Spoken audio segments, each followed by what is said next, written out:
of our discussion in page 12. Okay, and today we're going to cover quite a lot of concepts. Okay, so last week we only started on the basics. What is money demand? How to measure money demand. Right? Now, however, measuring money demand itself has a problem.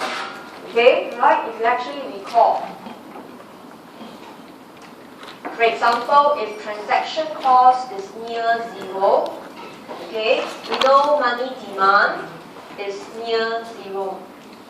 Okay, so when we say people don't hold money, right, it simply means money is sitting in the bank because we face a lot of convenience. So such low money demand is good. It reflects productivity and efficiency in our lives. Okay, versus, for example, if income goes up. Okay, and if we use Keynes' model says money demand will go up. And that is also a good reflection on our standard of living. We are living better, that's why we are holding money. So this actually tells you money demand behavior, money demand alone actually cannot reflect health of the economy. Right, remember we are doing macroeconomics, we are always interested in GDP, unemployment, prices, economic growth. But by knowing money demand, whether we put money in the bank or we hold money because we have more to spend, by reading the value alone cannot give us a clear indicator of the health of the economy. And therefore, a better indicator to study together with money demand is the concept called velocity. So I'm not just interested in money in my hands. The money in my hands must leave my hands so that transaction will take place. Alright, so when money leaves my hands, it's called velocity. So how many times the money is being passed around, is the what we call technical definition for velocity of money. So to measure that, what we do is we use the GDP, divide by the currency we have. Okay, so for example, I gave you this simple example that we have discussed.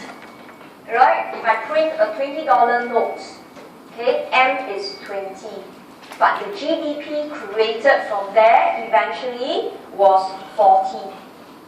It means the same $20 note was passed around twice, one time to the bookshop, one time to the chicken rice seller.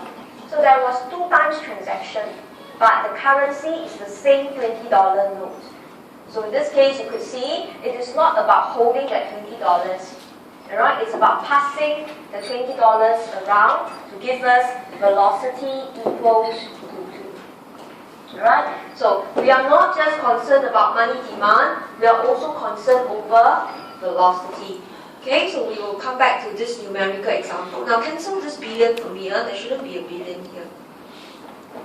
Okay, so if a country's GDP is 12487 billion, but your money stock, your hard cash is only 6542.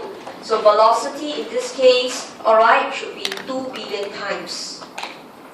So that tells you in an economy, the amount of money is not always equal to the amount of GDP. So if this is the amount of currency, yet it could generate so much output. It means money is no longer just sitting in our hands, it's passed around in the country, in this case, 2 million times. Then conversely, if your money stock were to drop, then you could see money changes hand approximately 4 billion times.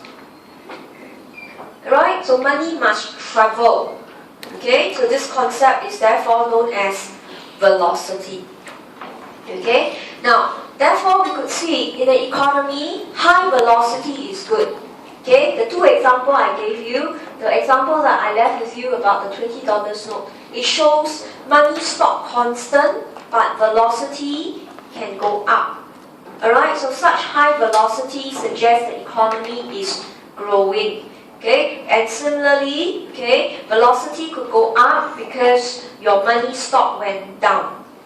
Okay, so we want to have high velocity, but we must be very clear that this high velocity was due to output being generated.